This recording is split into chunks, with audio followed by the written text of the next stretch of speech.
Question number 6, please. Jimmy Bird.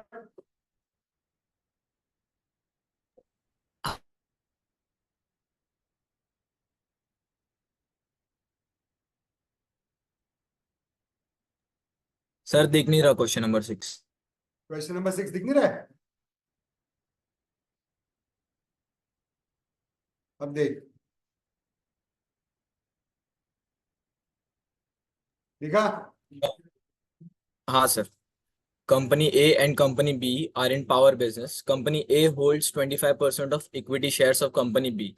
On November 1st, Company A obtains control of Company B when it acquires a further 65% of Company's B share, thereby resulting in a total holding of 90%. The acquisition had the following features. Consideration: Company A transfers cash of rupees 59 lakhs and issues 1 lakh shares on November 1st. The market price of Company A's share on the date of issue is rupees 10 per share. The equity shares issued as per this transaction will comprise 5% of the post-acquisition equity capital of Company A.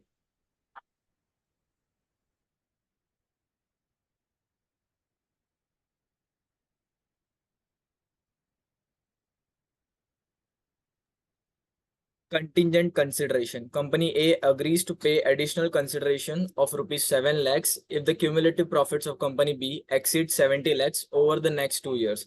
At the acquisition date, considered probable that the extra consideration will be paid. The fair value of the contingent consideration is determined to be 3 lakhs at the acquisition date. Transaction cost. Company A pays acquisition related cost of rupees 1 lakh. Non-controlling interests. The fair value of the NCI is determined to be 7,50,000 at the acquisition date based on market prices. Company A elects to measure non-controlling interest at fair value for this transaction.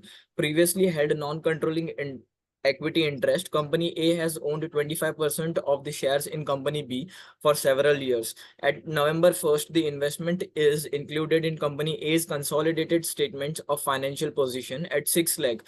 Accounted for using the equity method, the fair value is 20 lakhs. The fair value of Company B's net identifiable asset at November 1st is 60 lakhs, determined in accordance with Ind AS 103. Required: determine the accounting under acquisition method for the business combination by Company A. Beautiful question. In fact हमने जो सब discuss किया almost सब कुछ आ रहा है इसके अंदर। स्टेप 1, वेदर बिजनेस कॉम्बिनेशन है कि नहीं है, डिटेल्स नहीं दिया और वो मुझे बोल रहा है ये सब कैलकुलेट करो, तो it would be presume it is business combination. Step 2, acquirer कौन है? इसे दिखता तो क्वेश्चन ऑन एक्विजिशन है, तो एक्वायरर कंपनी ए लगता है, लेकिन रिवर्स मर्जर का पॉसिबिलिटी होना नहीं चाहिए। वो बोलता है नहीं। सर कहाँ बोल दिया उसने? वो क्लियरली बोल रहा है कि जो मैं इक्विटी शेयर इशू कर रहा है वो 5% of post acquisition equity capital of company है। मतलब जो टोटल इक्विटी दे भी रहा है वो total combined equity share issue करने के बाद जो भी टोटल इक्विटी है उसका सिर्फ 5% रिप्रेजेंट करता है। तो 5% में बी के पास तो कंट्रोल नहीं हो सकता, इसका मतलब एक्वायरर ए है। बराबर। तीसरा, एक्विजिशन डेट क्या है? Acquisition date November 1st। चौथा, नेट एसेट्स, तो उसने नीचे दिया हुआ वैल्यू, फेयर वैल्यू दिया हुआ है, डायरेक्ट दिया, अपने कुछ करने की जरूरत नहीं। पांचवा, कंसिडरेशन, उसके रिलेटेड बहुत कुछ दिया उसने, वो अपने को ढूंढना पड़ेगा। छठा, गुडविल और कैपिटल रिजर्व, कंसिडरेशन मिल गया, नेट एसेट मिल गया, एनसीआई उसने दे दिया है, प्रीवियस इक्विटी इंटरेस्ट भी उसने दे दिया है, तो मैं गुडविल और कैपिटल रिजर्व ढूंढ नहीं सकता। ट्रांजेक्शन कॉस्ट के बारे में क्या करेगा? बोलो बोलो। Are they in connection with any debenture या share issue? So it will go to P&L. बराबर। तो अब तुमको एक ही चीज करना, पीसी ढूंढ के मेरे को गुडविल या कैपिटल रिजर्व या गेन ऑन मार्केट परचेज देना है और उसके साथ उसका अकाउंटिंग एंट्री भी देना है। दे सकते हो? चलो करके दो।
क्या पे अटेंशन, स्क्रीन सबको दिख रहा है?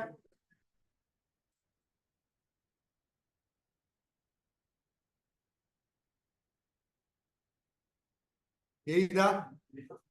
एक्वायरर कंपनी है, acquisition date November 1, fair value of identifiable net asset given to us 60 lakhs, consideration cash में 59 lakhs, शेयर्स में 1 lakh shares into 10 lakhs, contingent consideration का फेयर वैल्यू 3 lakhs, वो आपको कंसिडर करना ही है वेदर प्रोबेबल हो या ना, and this is very clear, paid in capacity owner only, employ का कोई बात ही नहीं है।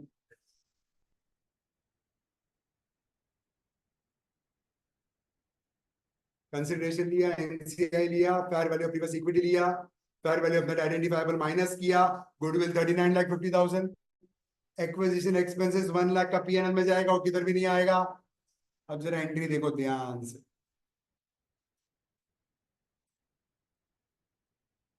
Goodwill 3950, net identifiable 60, to bank 59, to equity share capital 10 lakhs. This is assume that fair value and face value is same. अगर तुम बोलेगा sir face value 1 रुपया है तो to equity share capital 1 lakh, तो सिक्योरिटीज प्रीमियम 9 लाख,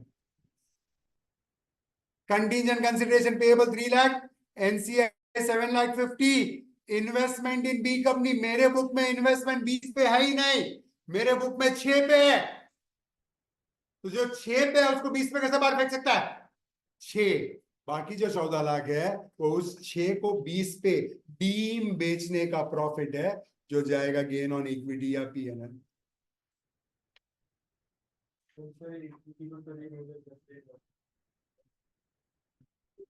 क्या बोलो, वापिस बोल। हाँ हाँ,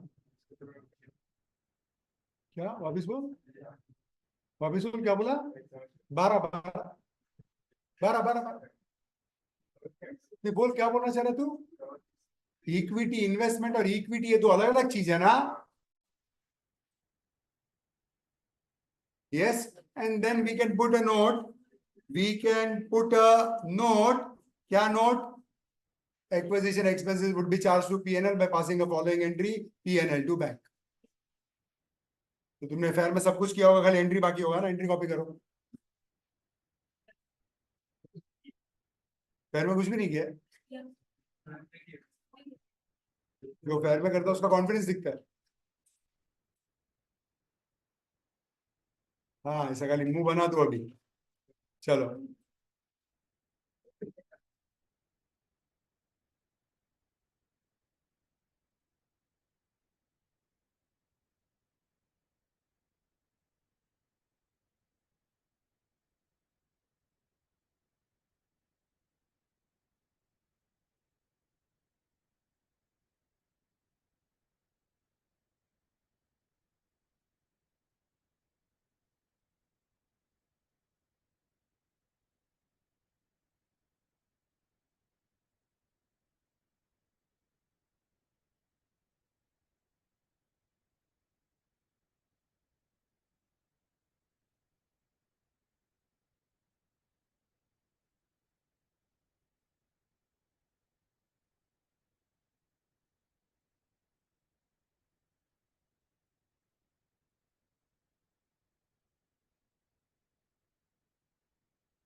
हाँ हर्षा जी,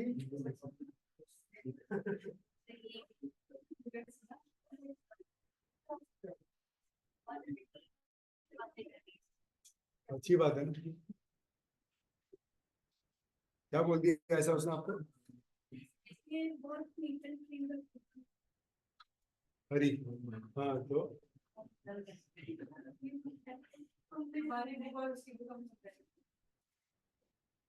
तो कंपेयर करने के बाद सीखने का कुछ, you can learn from anybody and everybody.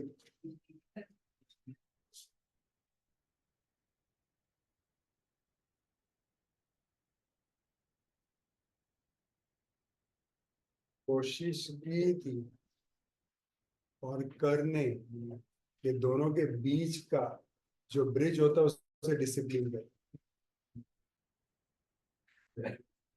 वो ब्रिज वीक होगा तो कोशिश से करने तक नहीं पहुंच पाओगे, वो ब्रिज स्ट्रांग होगा तो कोशिश से करने तक पहुंच, as simple as it is. क्या मनीषा जी, मस्त ना, है ना? हाँ, चलो आगे बढ़ू, किया ना इधर तक, दिखा ना?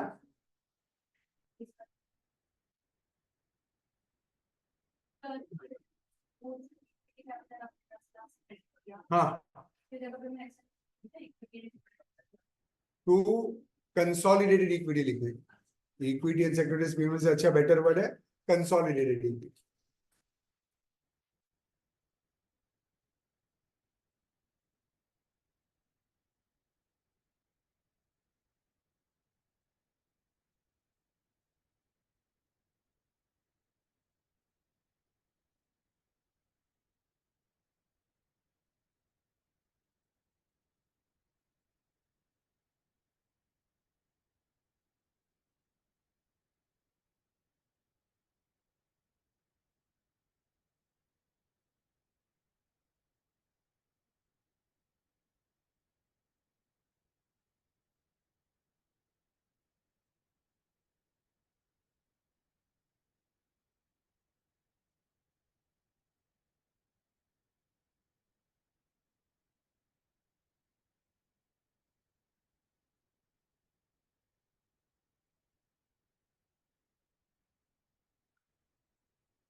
करो scroll,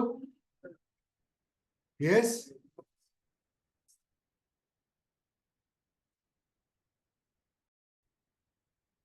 the acquisition cost of rupees, कितना, 1 लाख है, 1 lakh should be charged to profit and loss account by passing a following entry.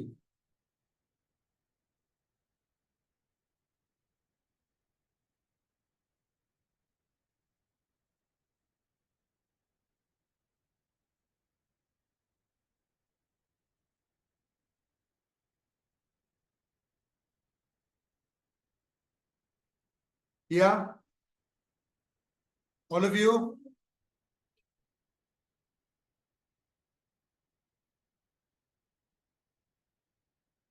अब आ जाओ,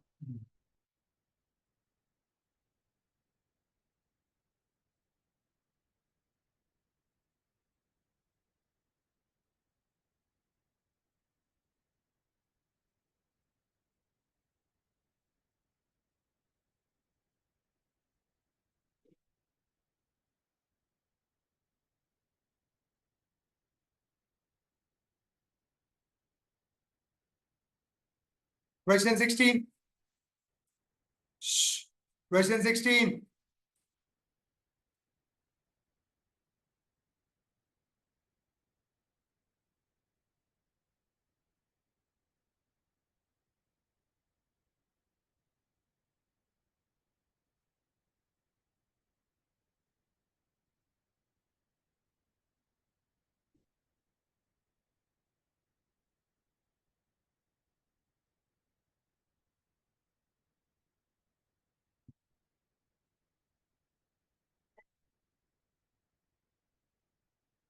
कौन पढ़ेगा? अंजलि पढ़ो। Yes, sir.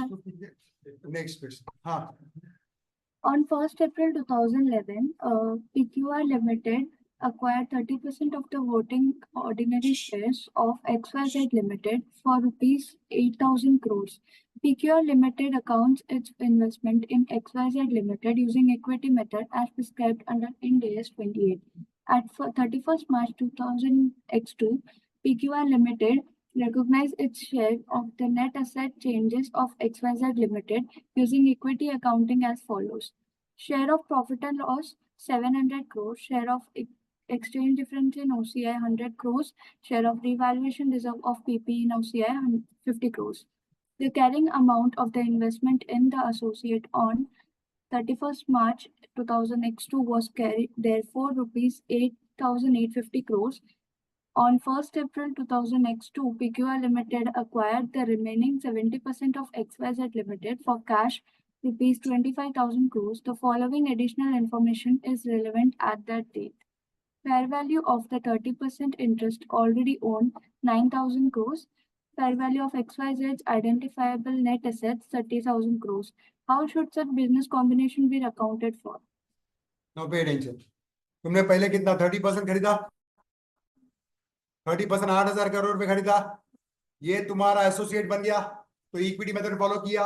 इक्विटी मेथड में जो तुमने कॉस्ट इंकर किया रहता है वो, और उसके बाद जो भी पोस्ट प्रॉफिट होता है, वेदर पीएनएल का क्या ओसीआई का, वो प्रॉफिट इसके अंदर ऐड करते हैं।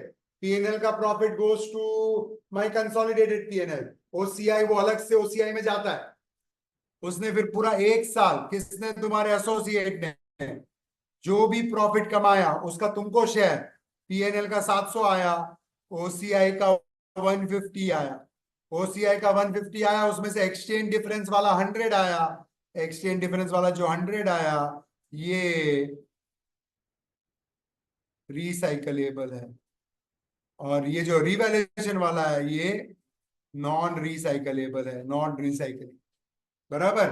तो मतलब टोटल तुमको 850 का प्रॉफिट आया, तुमने वो 8,000 में 850 को ऐड कर दिया और तुम्हारा इन्वेस्टमेंट का कैरिंग अमाउंट बन गया 8,850। 1st April X2 just next day तुमने 70% ऑफ इन्वेस्टमेंट कर दिया 25,000 में। 30 था, 30 पे इन्फ्लुएंस था, 70 आ गया तो 100% हो गया, फुल कंट्रोल। कंसिडरेशन कैश में 25,000 करोड़। जो 30% ओन कर रहा है उसका fair value 9,000 crore. Fair value of identifiable net asset 30,000। Business combination कैसे अकाउंट होना चाहिए? बी से सबसे पहले तो 25,000 का कंसिडरेशन बराबर, एनसीआई कुछ नहीं, उसमें 9,000 का fair value of previous equity interest, मतलब ये टोटल हो जाता है 34,000। इसमें fair value of net identifiable asset 30,000, 4,000 का गुडविल। तो इजी वाला पार्ट मैंने दे दिया। अब मेरे को इसका अकाउंटिंग एंट्री बताओ, अकाउंटिंग एंट्री बताओ, रफली खाली स्ट्रक्चर करके बताओ। तुम लिखना नहीं कुछ, तुम लिखोगे तो तकलीफ है। रफली स्ट्रक्चर करके बताओ।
हाँ भाई बोलो, कितना टाइम एंट्री को कर दिया? बोलो। Net identifiable asset account debit 30,000, goodwill debit 4,000, to bank 25,000, to investment in XYZ 8850, to gain on equity slash PNL कितना 150. परफेक्ट? हर्षा परफेक्ट? नहीं, गलत बोली, क्या गलत बोली? हरी नहीं बोल रही, एजाज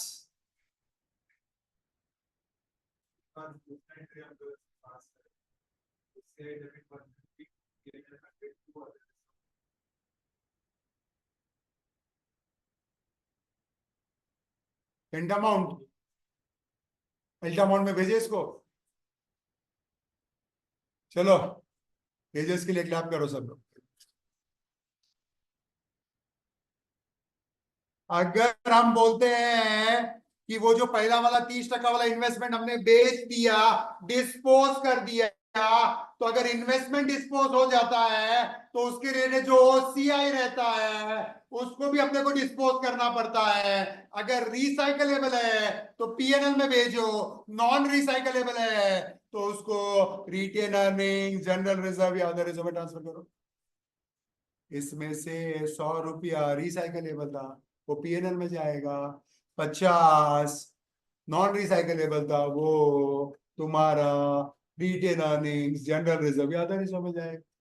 मैं तुमको हिंट भी दिया, इधर ये लिख के। ये तो हमने किया, ये हमने सीएफएस में किया है, लेकिन किया है तो टाइम हो गया ना। अब सॉल्यूशन तुम खुद कर लोगे अपने आप से,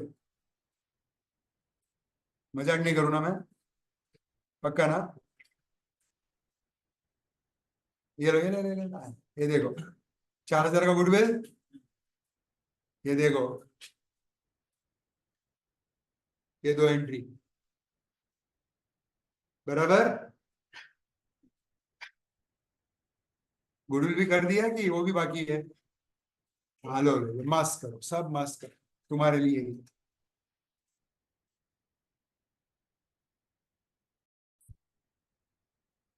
करो नेक्स्ट पेज।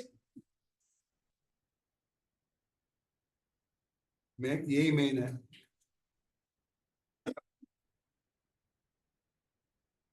ये प्रॉपरली कॉपी करो।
Done.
Done? All of you?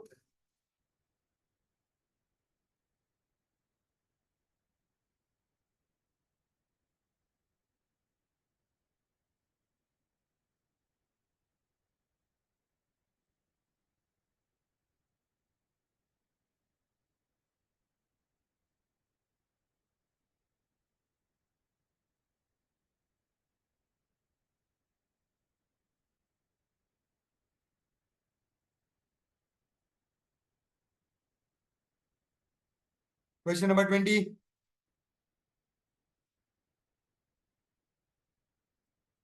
+2. Yes, sir. Question 20. MNC Limited is in process of setting up a medicine manufacturing business, which is at very initial stage.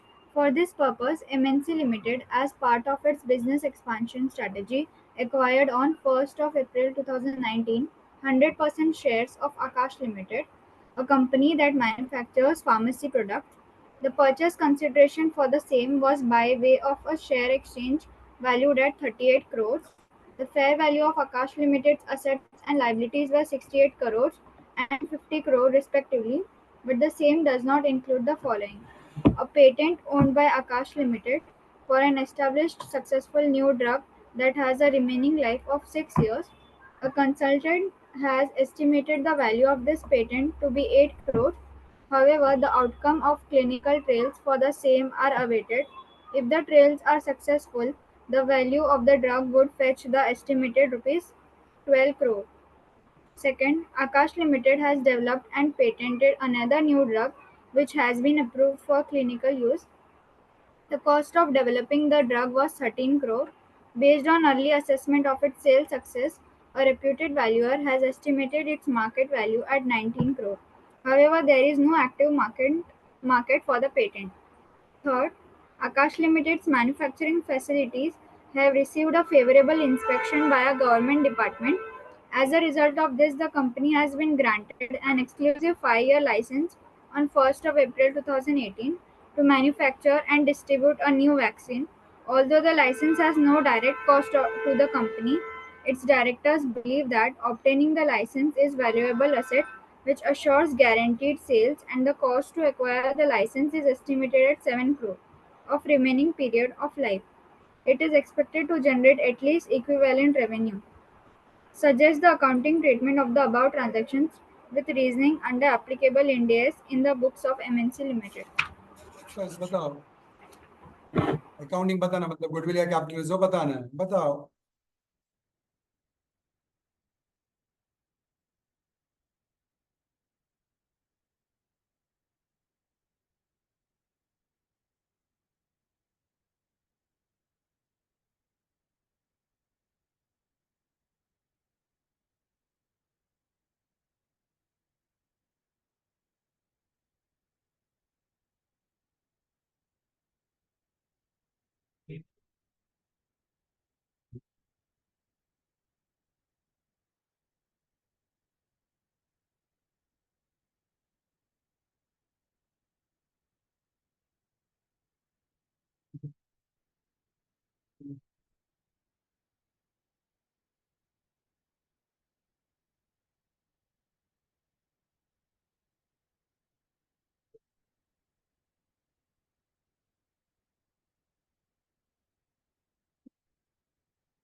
हाँ बोलो,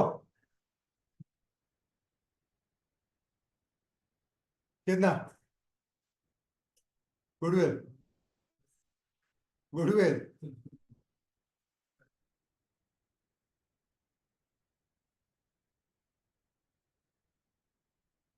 गुडविल, हाँ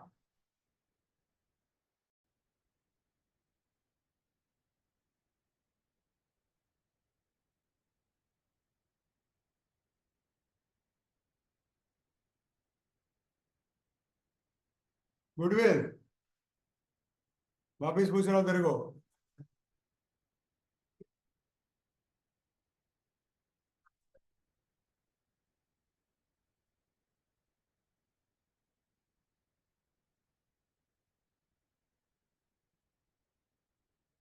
चलो pay attention,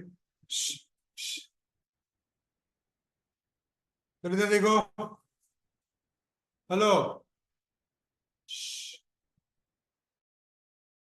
net asset देखते हैं, identifiable net asset. Asset 68 crore का है, liability 50 crore का है, मतलब नेट एसेट 18 करोड़ का है। अब ये 18 करोड़ के अंदर 3 ट्रांजैक्शन कंसीडर नहीं किए, तो हम करने की कोशिश करेंगे। एक है पेटेंट वाला, 6 साल का उसका लाइफ है, कंसल्टेंट बोलता है 8 करोड़ का उसका वैल्यू है, लेकिन अगर क्लिनिकल ट्रायल सक्सेसफुल हो गया तो 12 करोड़ है, और क्लिनिकल ट्रायल का रिजल्ट एज ऑन टुडे नहीं है। क्या कर रहे हैं? एक्चुअली क्या कर लेने का, 18 में ऐड करो, एक 12 नहीं लेने का, क्योंकि उसका trial could be successful, could be unsuccessful, as on today the fair value is 8 crore only. फिर कुछ एक नया दवाई बनाया है, हाँ 13 करोड़ में बनाया, उसका एस्टिमेट कितना किया है बोलो? 19। इधर तो कोई ऑप्शन ही नहीं है, और कोई ऑप्शन है इधर? क्या फेयर वैल्यू पे लोगे ना, कि कॉस्ट पे ले लोगे? किसमें लोगे? Fair value. हाँ लेकिन सर वो तो उसके पास एक्टिव मार्केट नहीं है, तो क्या हो गया? फेयर वैल्यू ढूंढने के लिए सिर्फ मार्केट वैल्यू चाहिए। हाँ, रिफाइनरी है तुम्हारे पास, फेयर वैल्यू पे वैल्यू करना, मार्केट है रिफाइनरी का, रिफाइनरी खरीदो खरीदो खरीदो बेचो, Jamnagar Jamnagar Jamnagar refinery refinery refinery, Mangalore Mangalore Mangalore refinery, ऐसा बेचता है। तो हर चीज का मार्केट वैल्यू हो तो ही फेयर वैल्यू मिलता है, तो फेयर वैल्यू इजीली मिल जाता है। I hope you understand. फिर थर्ड, कुछ गवर्नमेंट से क्या मिला उसको? लाइसेंस। हाँ, इसका कोई कॉस्ट नहीं है कंपनी को, मतलब it is similar to what, government grant. Yes, जिसका benefit is estimated to be 7 crore, मतलब उतना ही बेनिफिट वो जनरेट करेगा। यस, तो आई विल से add 7, और I will say only add 7 if no condition attached. If condition attached, तो 7 के साथ गवर्नमेंट ग्रांट भी क्रिएट कर, लेकिन इधर कोई कंडीशन की बात की नहीं है, तो मतलब सिर्फ एट 7। कितना होता बता? 50 बराबर है 52 करोड़, और मैंने कितना पे किया? 38। कितना होता है? क्या बोलते हैं इसको? क्या बोलते हैं? 4 गुडविल कहां से आता है? कहां से आता है? मैं 4 बार पूछ रहा हूँ, कंफर्म है? Hari, are you sure? Are you sure?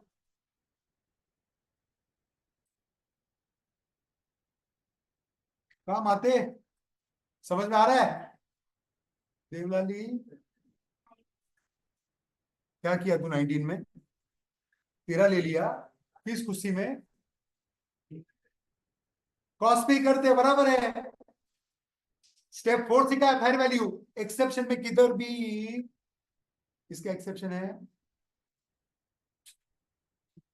अब लिख लोगे, कर लोगे या करवाओ?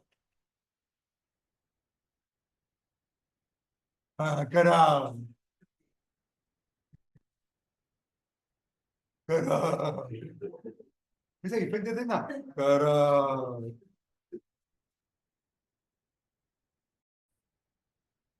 चलो, अब इसका मेरे पास ऐसा सॉल्यूशन नहीं है, ऐसा होना तो नहीं चाहिए लेकिन नहीं है, ऐसा होना तो नहीं चाहिए लेकिन नहीं है, ऐसा होना तो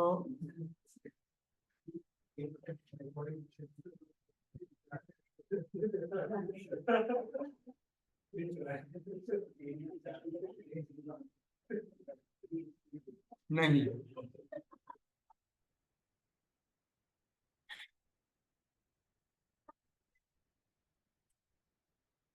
लिखो, calculation of goodwill slash gain on bargain purchase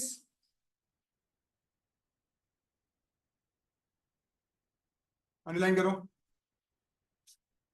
remote किसके पास है भाई? अभी इसको तो बंद करो भाई।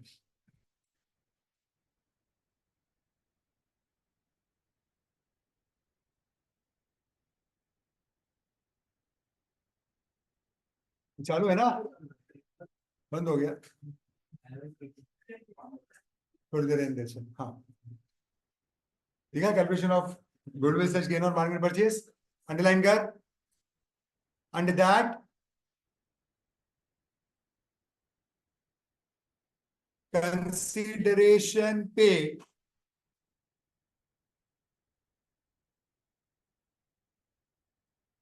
इक्वल्स टू, लाइन के एंड पे लिखने का 38, ऊपर की तरफ तो लिख रुपीज इन करोर्स, नहीं तो तेरे को लगेगा स्टाइपेंड से दे पाएगा तू। हाँ 100% है ना, तो एनसीआई नहीं आएगा, कुछ नहीं आएगा, तो लिखना है ऐसा, ऐड एनसीआई 0 नहीं, less fair value of net identifiable asset, less fair value of net identifiable asset। अब इसका वैल्यू 18 है ना, वो 38 के नीचे नहीं लिखेगा, ऐसा इनर कॉलम में लिखेगा, ऐसा 18 इनर कॉलम, ऐसा hypothetical inner column, imaginary inner column लिखा 18। हाँ, फिर नेक्स्ट लाइन में लिख add value of new drug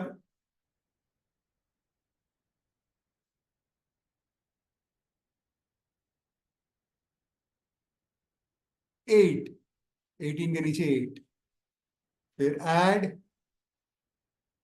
value of another new drug, सब में नाम तो है, हाँ, value of another new drug 19, फिर एड वैल्यू ऑफ लाइसेंस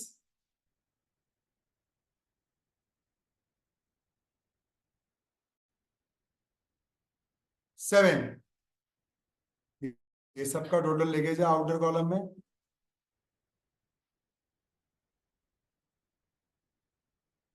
कितना 52 जाएगा, gain on bargain purchase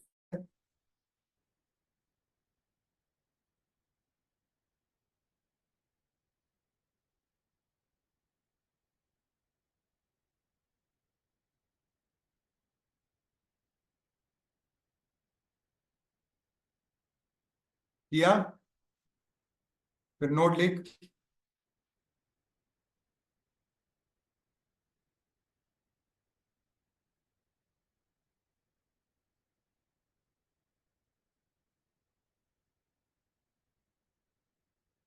note में point number 1,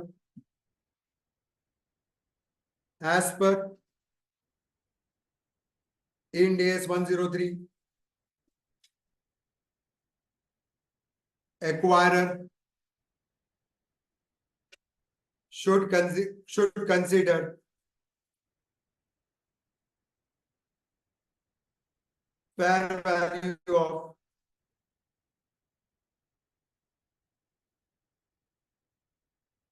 identifiable net asset.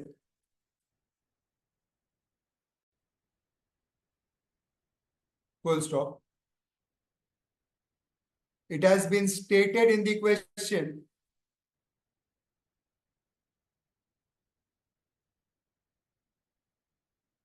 that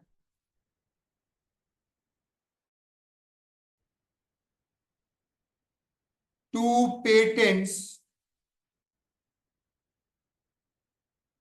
for drug were not included in fair value of net asset.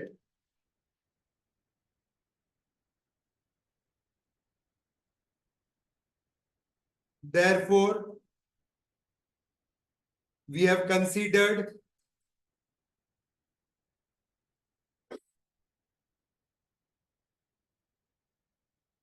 fair value of patent of new drug at 8 crores and not at 12 crores as outcome of clinical trials are awaited.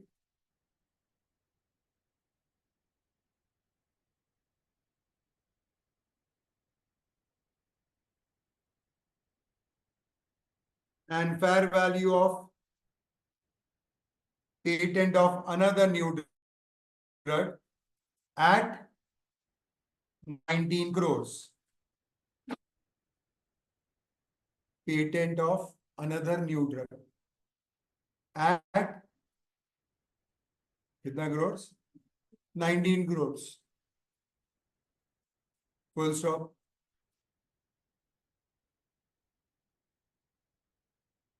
Second point. License from government department in form of grant has been considered at value of 7 crores.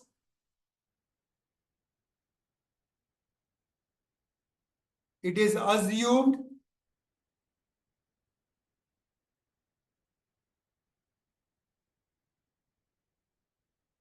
that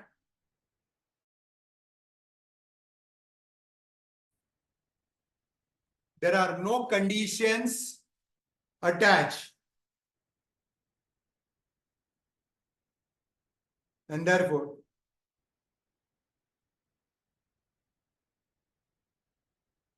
no deferred grant is created.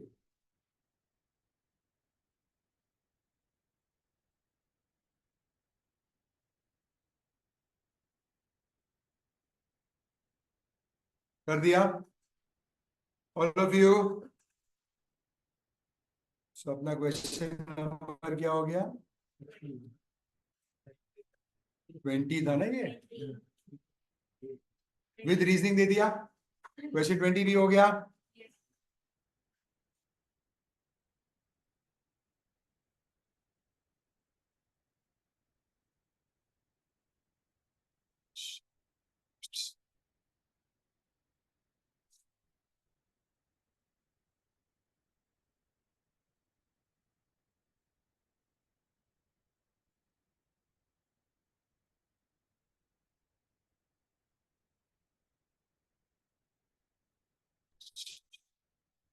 Pay attention.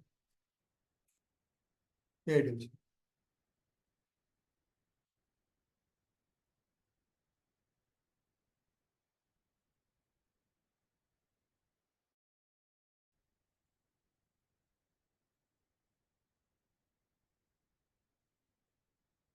Paper test पे थोड़ा सा discussion कर लेते हैं. थोड़ा सा discussion. जिस company को खरीद रहे हैं उस कंपनी का बुक्स में पीपी दिखता है. पीपी दिखता है कितने में? 8,000।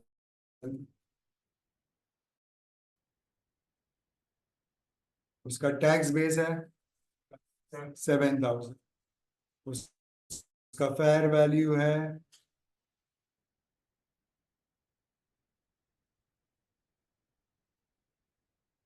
9,000। अब आप नेट एसेट जब कैलकुलेट करोगे तो पीपी 9,000 में बताओगे, है ना? पीपी 9,000 में बताओगे। अब डेफर्ड टैक्स जब भी कैलकुलेट करना है बिजनेस कॉम्बिनेशन में, किसमें? मैं कंपेयर करेगा कैरिंग वैल्यू में फेयर वैल्यू, इस तरह से, ध्यान से सुनो, इस तरह से कि मैं तो आज तक टैक्स बेस और कैरिंग वैल्यू करता था, लेकिन अब मैं करेगा carrying value with fair value, या कैरिंग वैल्यू को मैं टैक्स बेस जैसा ट्रीट करेगा और फेयर वैल्यू को मैं कैरिंग वैल्यू जैसा ट्रीट करेगा। मतलब फेयर वैल्यू 9,000 है, कैरिंग वैल्यू 8,000 है। कैरिंग वैल्यू 8,000 है। याद है हम क्या करते थे? सबसे पहले ये बताओ, ये दोनों में क्या करते थे? पहले ये बताओ। टैक्स बेस 7,000 है और पीपीई का कैरिंग वैल्यू 8,000 है, तो क्या करते थे? इसे टैक्स बेस 7,000, कैरिंग वैल्यू 8,000। तेरे को 8,000 को आना 7,000 पे ही है, टैक्स बेस पे ही लाना है। मतलब यहाँ से, मतलब एसेट को कम करना है, डीटीए कम होता नहीं है तो डीटीएल क्रिएट करना है। यही करते थे। यस, उसी लॉजिक के हिसाब से यहाँ भी वही करना, खाली करना ये। अब तेरे को फेयर वैल्यू को कैरिंग वैल्यू पे लाना, फेयर वैल्यू को कैरिंग वैल्यू जैसा देखना और कैरिंग वैल्यू को टैक्स बेस जैसा देखना। सब तेरे को फेयर वैल्यू को कैरिंग वैल्यू पे लाना है। 9,000 से 8,000 कम, एसेट को कम करना है। डीटीए कम तो होगा तो क्या होएगा? डीटीएल तो इधर क्रिएट करेगा डीटीएल, अज्यूमिंग 30% है तो 300 का डीटीएल क्रिएट, कितने का डीटीएल क्रिएट करेगा? कितने का डीटीएल क्रिएट करेगा? 300। सर लेकिन लॉजिकली तो अगर अब ये फेयर वैल्यू 9,000 है तो बुक का नया कैरिंग वैल्यू 9,000 हो गया ना, और सर टैक्स बेस तो 7,000 ही है, तो लॉजिकली 9 और 7,000 को कंपेयर करके 2,000 पे 30% 600 करना चाहिए। नहीं, यही करेगा क्योंकि ऑलरेडी एग्जिस्टिंग बैलेंस शीट में डीटीएल 300 का तो रहेगा ही, क्योंकि ये दोनों के बीच का जो डिफरेंस है उसका डीटीएल तो क्रिएट हुआ ही रहेगा बुक्स में, तो 300 तो ऑलरेडी है ही। अब तू अगर दोनों को कंपेयर करके नया 600 क्रिएट करेगा तो तू 900 ले लेगा, तो वो करना। तो ये दोनों को कंपेयर करके क्या करेगा? 300 क्रिएट करेगा। ऑलरेडी एग्जिस्टिंग डीटीएल 300 का है, उसी में 300 ऐड करके 600 बना।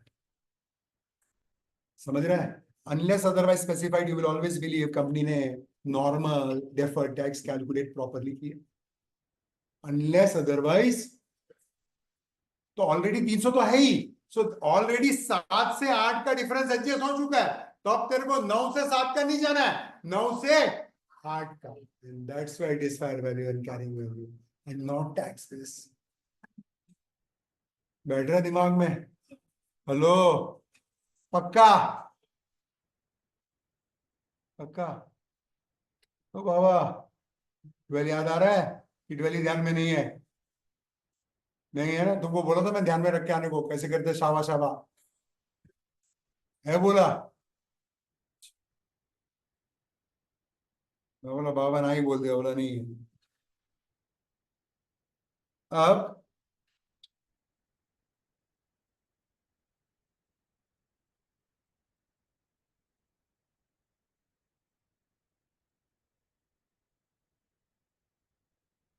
Last question for the day. चलो तुम भी क्या याद रखोगे? What you will also remember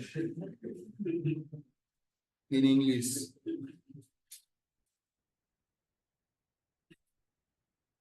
question 12।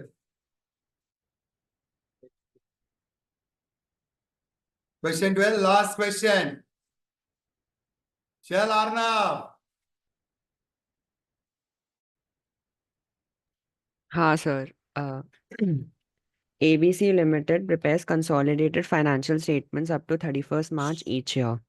On 1st July 2017, ABC Limited acquired 75% of the equity shares of JKL Limited and gained control of JKL Limited, and the issue shares of JKL Limited is 1 crore 20 lakh equity shares.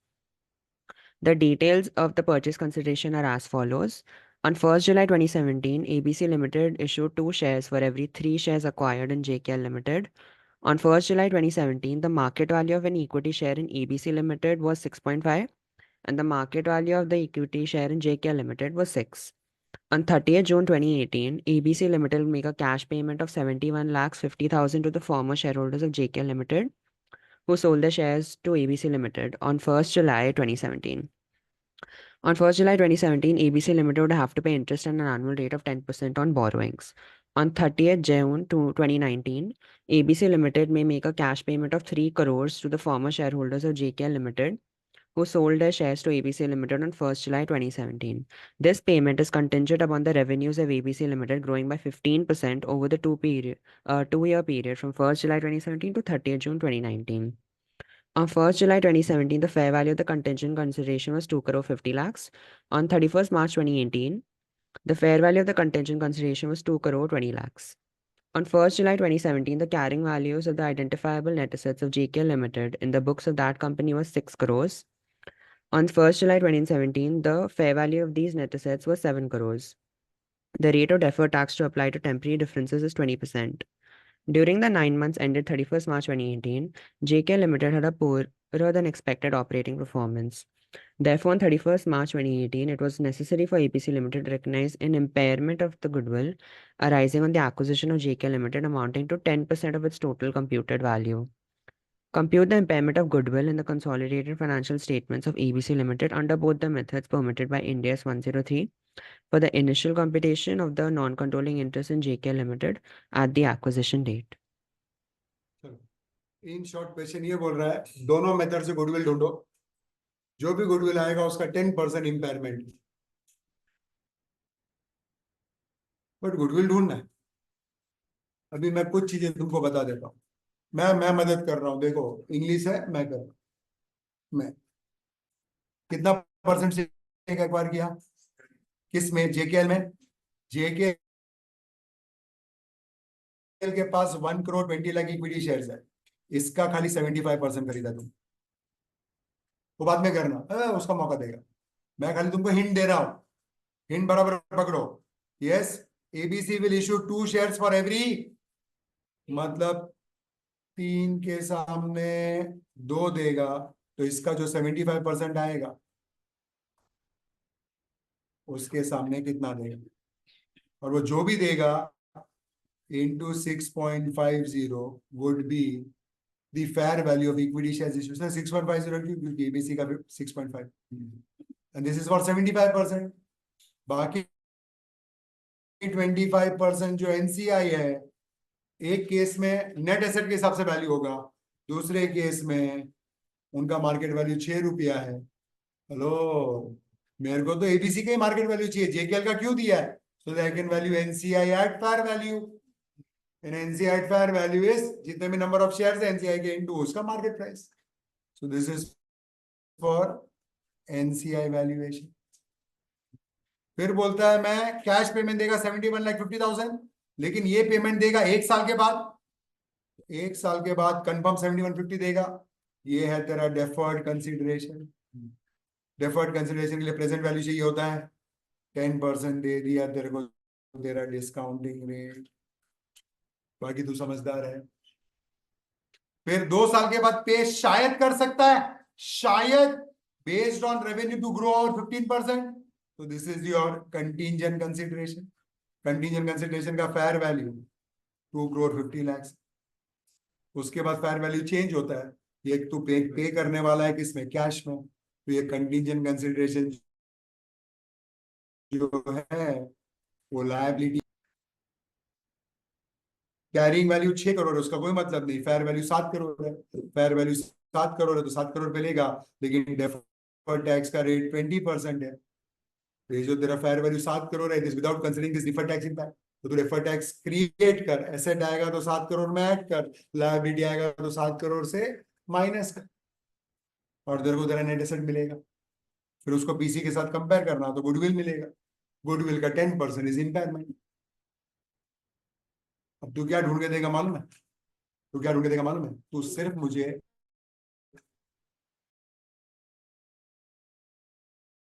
Consideration ढूंढ के देगा, पहले तू ढूंढ के देगा, बाकी तो फिगर में डालोगे तो आंसर पॉपअप होगा। क्या दो चीज ढूंढ के देगा? कंसीडरेशन और डेफर्ड टैक्स। पहले कंसीडरेशन चाहिए। Your time starts right now.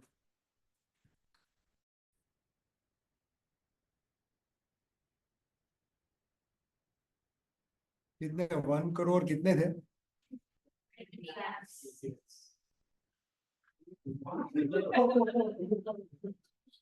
ऐसा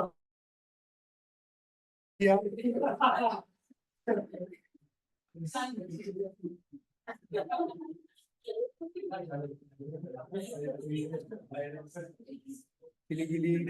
हाँ, कितना होता है?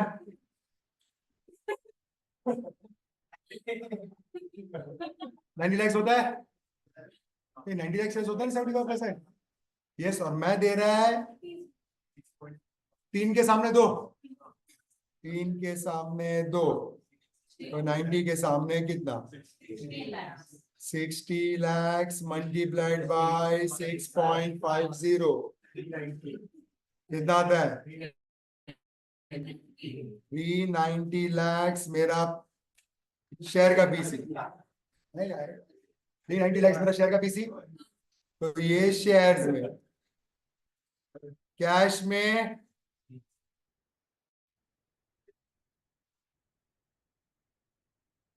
65 लैक्स। 7150 को 10% पे डिस्काउंट करोगे, 1 साल के बाद ही है, 64,99,900 समथिंग आता है।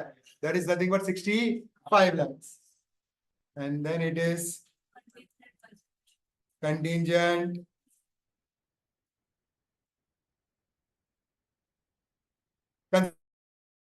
उसमें तो कुछ करना ही नहीं है। 250 लैक्स, ये तीनों को ऐड कर दे, 705 आया। ये तेरा पीसी है फॉर 75%, 25% में एनसी आ जाएगा। एक केस में 30 lakhs into 6 rupees,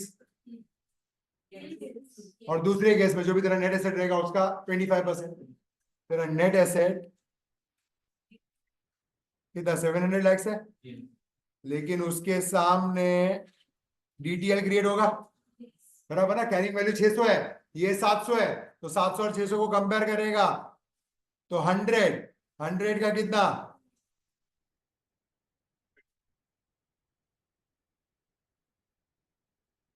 this would be 680। तो ये तेरा नेट एसेट 680 आ गया।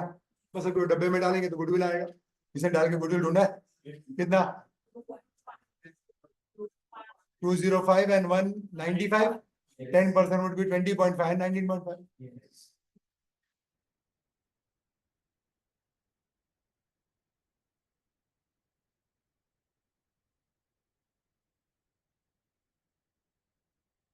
देखो, ये तुम्हारा net asset 680, hello,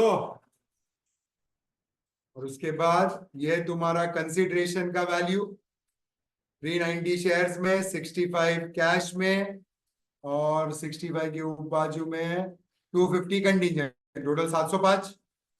and finally 705 को लेके एनसीआई को लेके, एक में 205 और दूसरे में 195, 10% would be 20.5 and 19.5। Hello,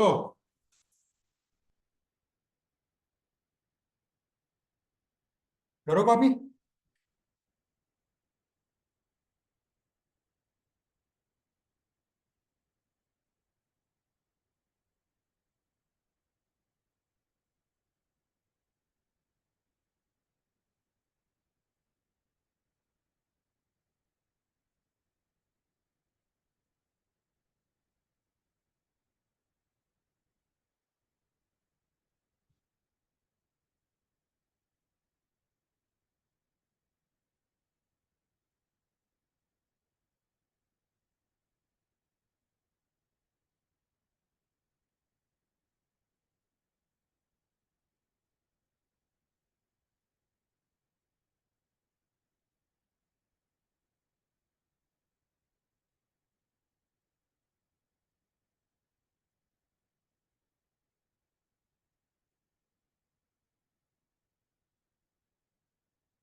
next करो।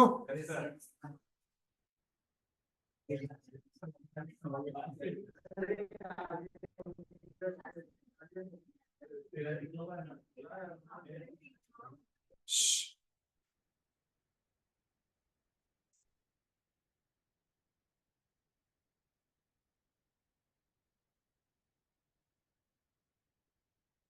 Consideration.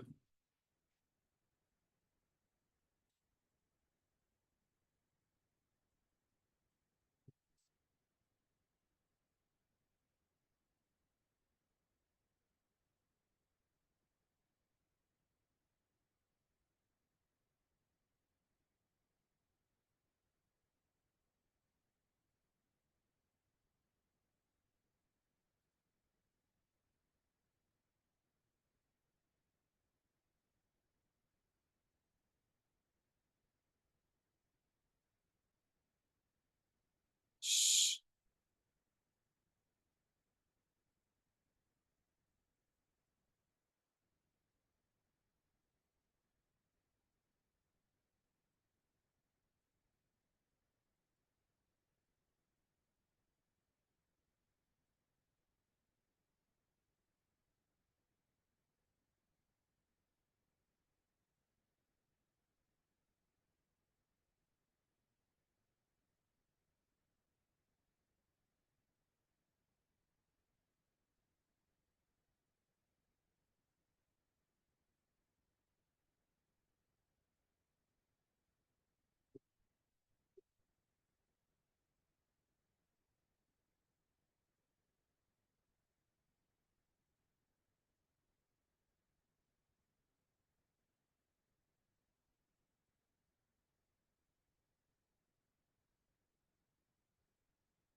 Shh.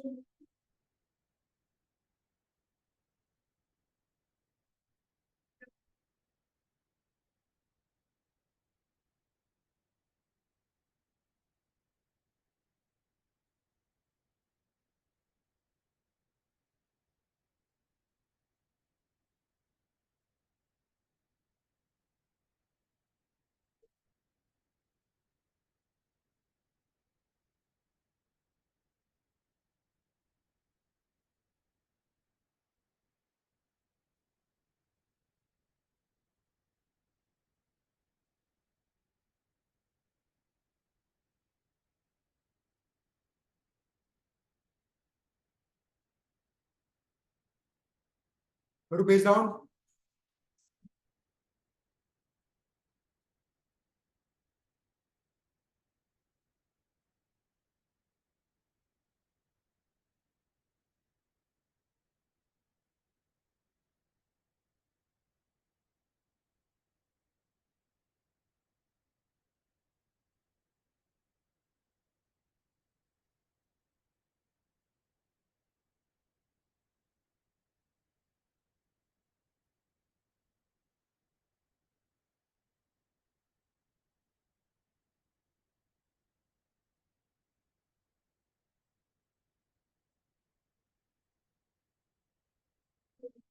करो।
करो स्क्रॉल. यस.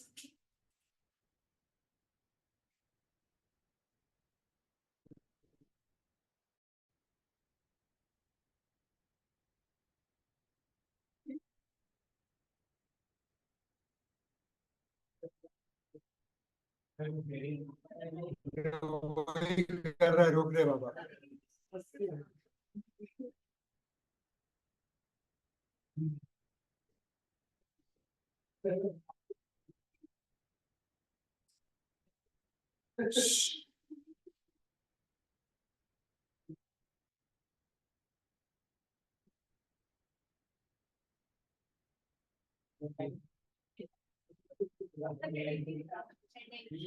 हेडेक रुकना. अब दिख रहा है सब. यस.